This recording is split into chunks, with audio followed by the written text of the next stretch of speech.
जामखेडमधल्या आमसभेत रोहित पवारांचा संताप. नगर परिषदेच्या भोंगळ कारभारावरनं अधिकाऱ्यांना झापलं. स्थानिकांनी आमसभेत मांडल्या होत्या तक्रारी. गोपीचंद पडळकरांच्या विरोधात राष्ट्रवादी शरदचंद्र पवार पक्ष आक्रमक. सांगलीत टायर पेटवत तर नागपूरमध्ये जोडेमारो आंदोलन करत व्यक्त केला निषेध. संजय राऊतांना धमकी देणाऱ्या राजेश मोरेंच्या विरोधात उबाठाच्या महिला पदाधिकारी आक्रमक महिलांकडून मोरेंच्या विरोधात जोरदार घोषणाबाजी.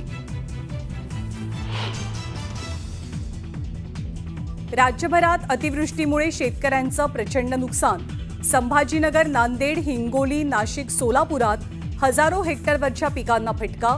शेतकऱ्यांची सरकारकडे मदतीची मागणी. कांद्याला कवडीमोल भाव मिळत असल्यानं शेतकरी आक्रमक. येवल्यात नाशिक छत्रपती संभाजीनगर महामार्गावर रास्ता रोको तर मालेगाव सुरत महामार्गावर रास्ता रोको करत घोषणाबाजी.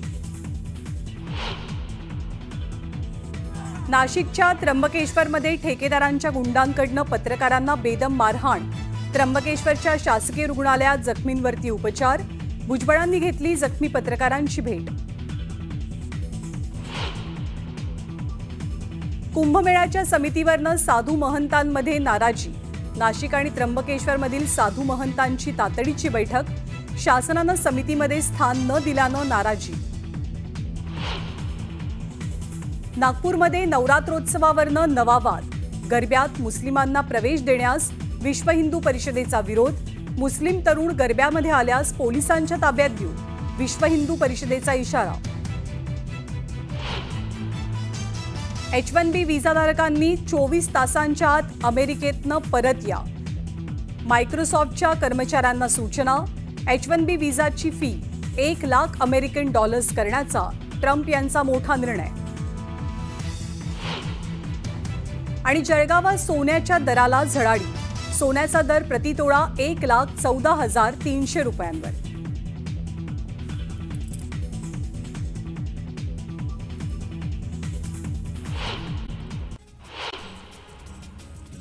दक्षिण सोलापूर तालुक्यातील सीना नदी पात्रातून वाहून जाणाऱ्या मुलीला वाचवण्यात यश आलंय.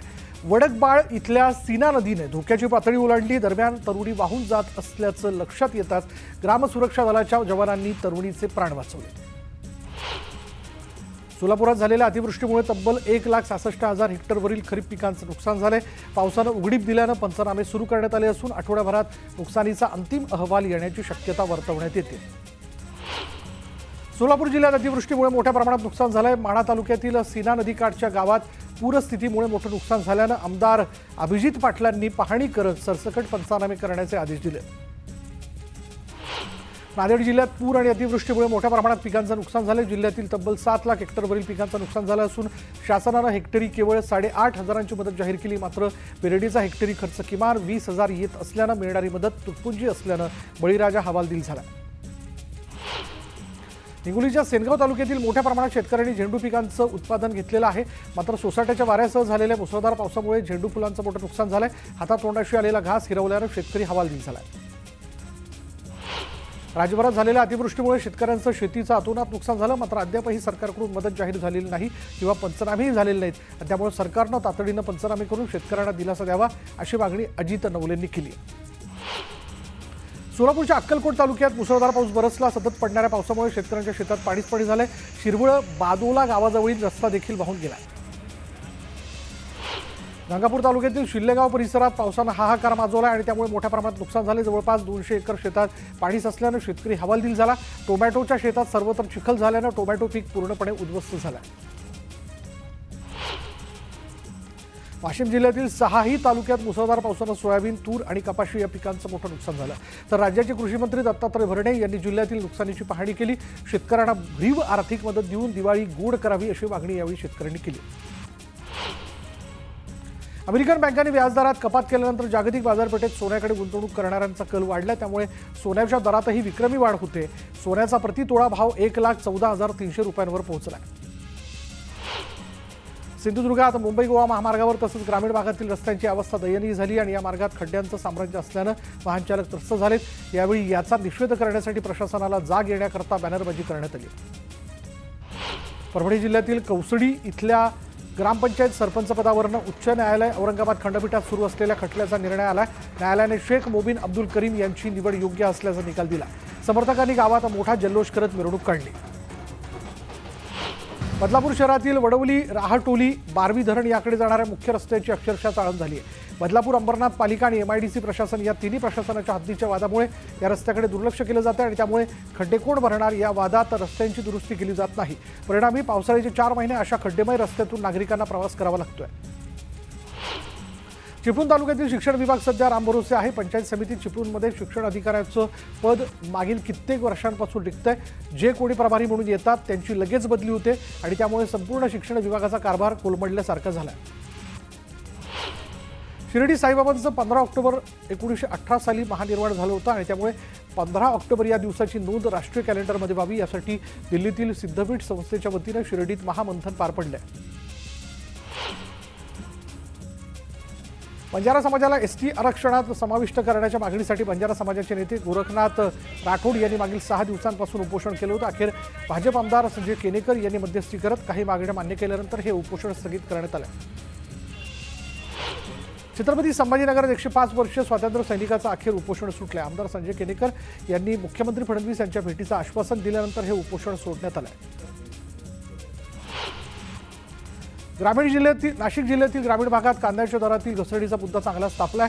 येवल्यापाठोपाठ आता मालेगावातही कांदा उत्पादक शेतकरी आक्रमक झालेत. डोक्याला काळ्या फिती बांधून रस्त्यावर कांदा फेकत मालेगाव सुरत महामार्ग रोखत आंदोलन करण्यात आलं. कांद्याच्या भावात घसरण सुरूच आहे. कांद्याला कवडीमोल भाव मिळत असल्यानं शेतकऱ्यांच्या संतापाचा उद्रेक झाला. नाशिक छत्रपती संभाजीनगर महामार्गावर प्रहार संघटनेच्या नेतृत्वाखाली संतप्त शेतकऱ्यांनी रास्ता रोको आंदोलन केलं.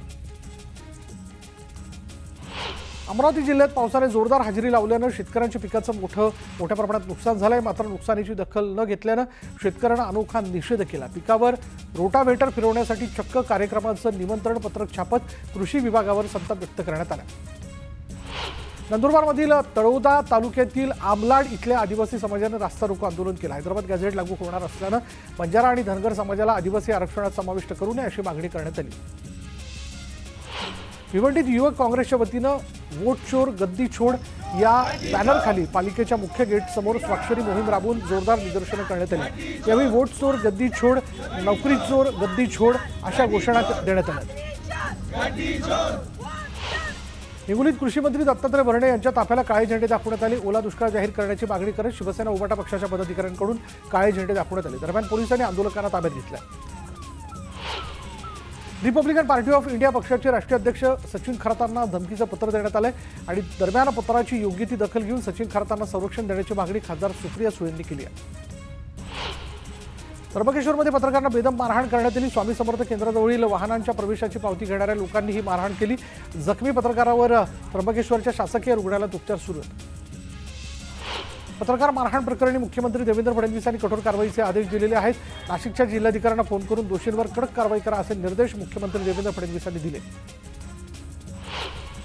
पत्रकारांचं काम करतात, कोणीही कायदा हातात घेता कामा नये. मात्र मी पोलीस अधिकाऱ्यांशी बोलतो, पत्रकारांवर हल्ला करणाऱ्या दोषींवर योग्य ती कारवाई होईल असं स्पष्टीकरण मुख्यमंत्री अजित पवार यांनी दिलं. पत्रकारांवर झालेल्या हल्ल्याविरोधात राज्य मराठी पत्रकार संघ आक्रमक झालाय. गावगुंड्यांवर कठोर कारवाई करा, अन्यथा राज्यभर आंदोलन करण्याचा इशारा मराठी पत्रकार संघाने दिला. सोलापुरातील एका सराईत गुन्हेगाराने तडीपारीच्या नोटीसला कोर्टात आव्हान दिलं होतं. कोर्टाने गुन्हेगाराला 1 लाखाचा दंड ठोठावलाय. इब्राहिम खाजासाब कुरेशी असं सराईत गुन्हेगाराचं नाव आहे. भोकड्यातील एका शिक्षकाला कोर्टाने 7 वर्ष सक्त मजुरीची शिक्षा सुनावली आहे. 53 दिवस गैरहजर राहून हजेरी लावल्यानं रयत शिक्षण संस्थेची फसवणूक केल्यानं ही शिक्षा सुनावण्यात आली. खासदार सुनील तटकरे यांचा उद्या कर्जतमध्ये सत्कार सोहळा आयोजित करण्यात आला. यावेळी राष्ट्रवादीच्या वतीने जोरदार शक्ती प्रदर्शन केलं जाणार आहे. आगामी स्थानिक स्वराज्य संस्थांच्या निवडणुकीच्या पार्श्वभूमीवर या सोहळ्याला महत्त्व प्राप्त झालं असून राष्ट्रवादीचे प्रमुख नेते या सोहळ्याला उपस्थित राहणार आहेत. पालकमंत्री असलो नसलो तरी आम्ही काम करत राहणार, इच्छाशक्ती प्रबळ आहे. नवरात्र झाल्यानंतर त्याच्यावर मार्ग निघेल अशी प्रतिक्रिया देत भरत गोगावलेंनी पुन्हा पालकमंत्री पदाची इच्छा बोलून दाखवली. आता आपण मोठ्या प्रमाणात डिजिटल ट्रान्झॅक्शनकडे चाललो आहे. बँकेचे सेव्हिंग अकाउंटही आपल्याला KYC करावे लागतात आणि त्यामुळे लाडक्या बहिणींसाठी KYC बंधनकारक करणं यात काही गैर नाही अशी प्रतिक्रिया मंत्री चंद्रकांत पाटील यांनी व्यक्त केली.